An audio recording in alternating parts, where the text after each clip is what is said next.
ഇന്നത്തെ ഈ ഒരു ഇവന്റ് കംപ്ലീറ്റ് ആവില്ല. അപ്പൊ വേദിയിലേക്ക് ഞാൻ സ്വാഗതം ചെയ്യുന്നു ഡയറക്ടർ ആയിട്ടുള്ള വിഷ്ണു ചേട്ടൻ, റൈറ്റർ ആയിട്ടുള്ള അഭിലാഷ് ചേട്ടൻ and also the music director Ranjan ചേട്ടൻ. പ്ലീസ്.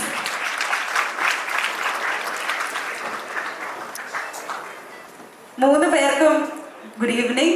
നിങ്ങൾ മൂന്ന് പേരും നിങ്ങളുടെ ആ ഒരു പുതിയ വർക്ക് നമ്മുടെ ഓഡിയൻസിനെ എല്ലാവരെയും മുമ്പിൽ പ്രസന്റ് ചെയ്യാനായിട്ട് വളരെയധികം എക്സൈറ്റഡ് ആണെന്ന് എനിക്കറിയാം. അപ്പോൾ കഴിഞ്ഞ തവണ നമ്മുടെ ഫുൾ കേരളക്കരയാകെ ഒരു ഹിറ്റ് മുഴക്കി നിങ്ങൾ. അപ്പോൾ ഇപ്രാവശ്യം what are you guys gonna come with? സാധാരണ അഭിലാഷ് ചേട്ടനാണോ ആദ്യം സംസാരിച്ച് തുടങ്ങുന്നത്? അങ്ങനെയാണെങ്കിൽ നമുക്ക് അഭിഷേകത്തിൽ നിന്ന് തുടങ്ങാം. എല്ലാവർക്കും നമസ്കാരം. വേറൊന്നുമല്ല, വിഷ്ണു ശേഷങ്ങൾ ആദ്യം സംസാരിക്കേണ്ട ഒറ്റ വാചകം പറയത്തുള്ളൂ, എനിക്ക് പറയാനുള്ളതൊക്കെ അഭിലാഷ് ചേട്ടൻ പറയുമെന്ന്. ഇനി ഞാനാണ് ആദ്യം സംസാരിച്ച് രണ്ടാമത് തവണ ആയെങ്കിൽ അവൻ പറയും എനിക്ക് പറയാനുള്ളതും കൂടെ അഭിലാഷ് ചേട്ടൻ പറഞ്ഞു, അതുകൊണ്ട് വേറൊന്നും ഇല്ലാന്ന്. അപ്പം ഞാൻ തന്നെ ഇവിടെയും ബംഗാളി പണി എടുക്കാൻ തീരുമാനിച്ചു.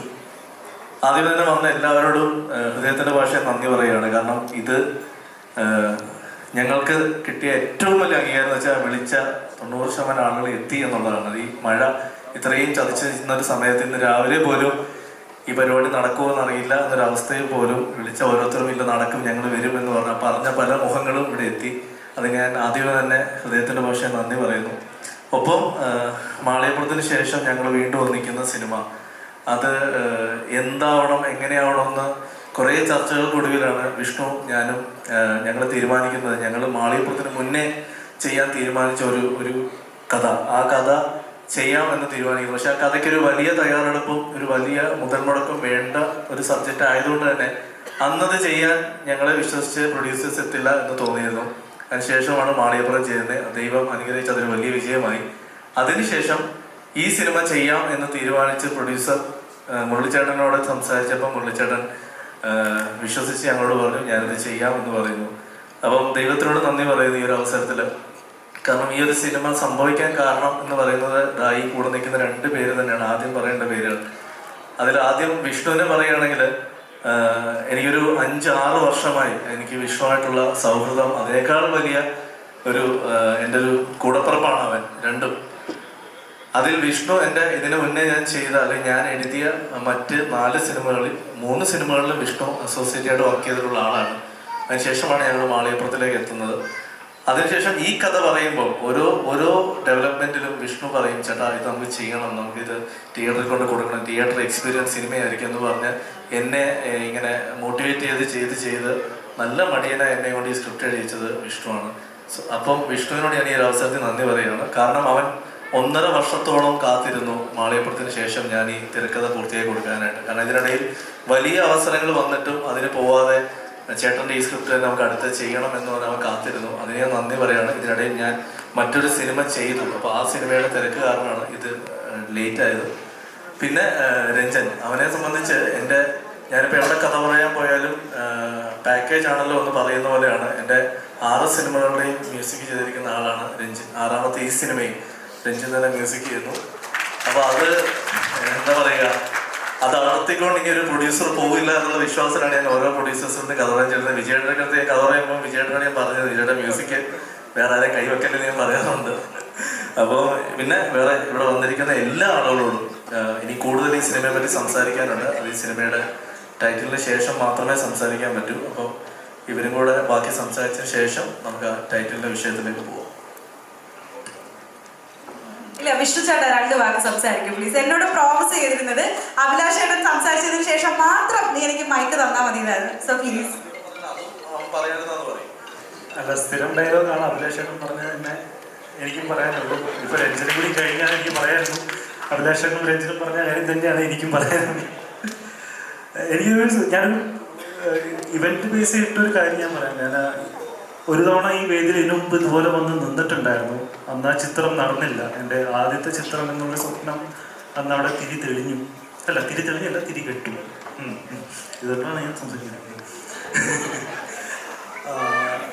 പിന്നീട് ഒരു എന്താ പറയുക, മാളികപ്പുറം എന്നുള്ള തിരി തെളിഞ്ഞു. മാളികപ്പുറത്തിൻ്റെ സ്ക്രിപ്റ്റ് ആദ്യത്തെ ഡ്രാഫ്റ്റ് എഴുതുമ്പോൾ അതിലൊരു വാചകം ഉണ്ടായിരുന്നു, എരിയുന്ന തീയിൽ തെളിയുന്ന ടൈറ്റിൽ. അപ്പോൾ അതെ, പക്ഷെ അതിൻ്റെ മാളികപ്പുറത്തിൻ്റെ സക്സസ് സെലിബ്രേഷൻ ഞാൻ ഈ IMA ഹാളിൽ വെച്ചിട്ട് വീണ്ടും എനിക്ക് പങ്കെടുക്കാൻ പറ്റി. അപ്പം അന്ന് നെഞ്ചു വിരിച്ച് അന്ന് തല താഴ്ത്തിയത് എനിക്ക് നെഞ്ചു വിരിച്ച് അന്ന് നിൽക്കാൻ കഴിഞ്ഞു. ഇന്ന് നിങ്ങളുടെ ഒപ്പം വീണ്ടും നിൽക്കുന്നു. പക്ഷെ അന്ന് നെഞ്ചൊന്നും വിരിച്ചിട്ടല്ല, നെഞ്ചിടിപ്പോടെയാണ് നിൽക്കുന്നത്. ഇത്ര നേരം സംസാരിക്കാത്തതുകൊണ്ട് ഇവൻ ഭയങ്കരമായിട്ട് ഇമ്പ്രൂവ് ആയി കേട്ടോ. അല്ല, അതൊക്കെ സംസാരിച്ച് ആദ്യമായിട്ടാണ് കേൾക്കുന്നത്. ലൊക്കേഷനിൽ പോലും ഇത്ര സംസാരിക്കാറില്ല ഇവൻ. ജീവിതത്തിൽ കുറെ പുതിയ അതിഥികളൊക്കെ വരുമ്പോൾ ഒക്കെ സംസാരിച്ചു പോകുന്നതാണ്. പിന്നെ ഒരുപാട് നന്ദി മുരളി ചേട്ടാ, മുരളി കുന്നംപുറത്ത്. തളിപ്പറമ്പിലുള്ള മുരളിച്ചേട്ടൻ്റെ കഥ ആദ്യം തിരശ്ശീലയിൽ കാണുമ്പോൾ ഞാൻ ഒട്ടും കരുതിയില്ല ഈ ഒരു സ്റ്റേജിൽ എൻ്റെ കൂടെ നിൽക്കുന്നൊരു ആളാവുമെന്ന്. എന്തായാലും ഹൃദയത്തിൻ്റെ ഭാഷയിൽ ഇപ്പോൾ നന്ദി പറയുന്നു. ഈ ഒരു വേദിയിൽ ഇങ്ങനെ മൈക്ക് പിടിച്ച് സംസാരിക്കാൻ പറ്റിയാലും എൻ്റെ സിനിമ ചെയ്യാനായിട്ട് നിങ്ങൾ ഏറ്റെടുത്ത് മുന്നോട്ട് വന്നിരുന്നു. ഞാൻ കൂടുതൽ പറഞ്ഞ് ഉഷിപ്പിക്കുന്നില്ല. ഇനിയുമുള്ള വിശേഷങ്ങൾ രഞ്ജിൻ രാജ് പറയും. ഇത്രയും പറഞ്ഞു. എല്ലാവരും നമസ്കാരം. ഒരുപാട് സന്തോഷം എല്ലാവരും കാണാൻ സാധിച്ചതിൽ. എന്താ പറയുക, അഭിലാഷിൻ്റെ കൂടെ 6ാമത്തെ സിനിമയാണ്. അപ്പോൾ ആദ്യം എനിക്കൊന്ന് കടാവറാണ് അഭിലാഷിൻ്റെ ആദ്യം ചെയ്യുന്ന മൂവി ഞാൻ തമിഴിൽ. അപ്പോൾ ആ സമയത്ത് തന്നെ അഭിലാഷ് പറഞ്ഞ കഥ സുമതി വളവാണ്. സോറി കേട്ടോ, എല്ലാം നശിപ്പിച്ചു. ഇല്ല, ഒരു തവണ പ്രൊഡ്യൂസർ പറഞ്ഞു, അല്ല 7 മണിക്ക് ഞങ്ങൾ ഇതിന്റെ ടൈറ്റിൽ റിവീൽ ചെയ്യുമെന്ന് പറഞ്ഞിരുന്നു. അപ്പൊ പല ആർട്ടിസ്റ്റുകളുടെ പേജിൽ വന്നു കഴിഞ്ഞു. അപ്പൊ ഇനി അത് മറിച്ചൊക്കെ തരാം, നമുക്ക് അതിലേക്ക് പോവാം, അതിനുശേഷം സംസാരിക്കാം. താങ്ക് യു സോ മച്ച്, എല്ലാവരോടും ഒരുപാട് നന്ദി. ഇതില് മറ്റൊരു കാര്യം പറയാനുള്ളത്, സാധാരണ നമ്മൾ ഏതൊരു ടൈറ്റിൽ റിവീൽ ചെയ്യും എന്ന് പറയുന്നത് അവിടെ വന്നിരിക്കുന്നതിൽ നിന്നും ഒരാളെ വേദിയിലേക്ക് വിളിക്കുക, അല്ലെങ്കിൽ 2 പേരെയോ 3 പേരെയോ വേദിയിലേക്ക് വിളിച്ച് അവരായിരിക്കും ഇതിനെ ഒരിക്കലും വർക്കാവാത്തൊരു റിമോട്ട് ഞെക്കി നമ്മൾ ഈ പരിപാടി ഓൺ ചെയ്യുന്നത്. അപ്പം ഞങ്ങൾ തീരുമാനിച്ചത് ഈ വന്നിരിക്കുന്ന എല്ലാവരും ഞങ്ങൾക്ക് VVIPs ആണ്. അതിലൊരു എന്താ പറയുക, ഒരു വ്യത്യാസം ഞങ്ങൾ കാണുന്നില്ല, ഇൻക്ലൂഡിങ് മീഡിയാസ്. അപ്പം ഇത് ഒരാളെ വിളിച്ച് സ്റ്റേജിലേക്ക് കയറ്റി അവര് ചെയ്യുന്നതിനേക്കാൾ ഉപരി ഞങ്ങൾ നിങ്ങളിലേക്ക് എത്തിക്കുകയാണ്. ഇത് കണ്ടതിന് ശേഷം നിങ്ങളുടെ അഭിപ്രായം സംസാരിക്കുന്നതായിരിക്കും നല്ലതെന്ന് തോന്നുന്നു. കാരണം ഇത് ഞങ്ങളുടെ ഏകദേശം എനിക്ക് തോന്നുന്നു 5-6 വർഷത്തെ സ്വപ്നമാണ് ഇന്നൊരു ചെറിയ തുടക്കം പോലൂടെ കാണിക്കാൻ പോകുന്നത്. ആ സ്വപ്നത്തിനൊപ്പം ട്രാവൽ ചെയ്യേണ്ട ആളുകളാണ് ഇരിക്കുന്ന എല്ലാവരും എനിക്കറിയാം. കാരണം നിങ്ങൾ ഇത്രയും ആദ്യത്തെ ഷോയ്ക്ക് വന്നാൽ തന്നെ വനിതാ show ഹൗസുകളായിരിക്കും.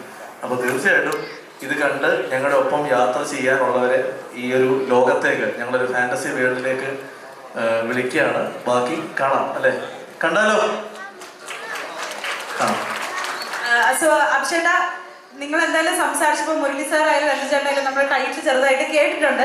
But still we need to watch on the screen. നമുക്കൊരു ലൈറ്റ്സ് ഒക്കെ ഒന്ന് ഡൗൺ ആക്കി ഒരു കൗണ്ട് ഡൗൺ കൊടുത്താലോ ഓഡിയൻസിന്?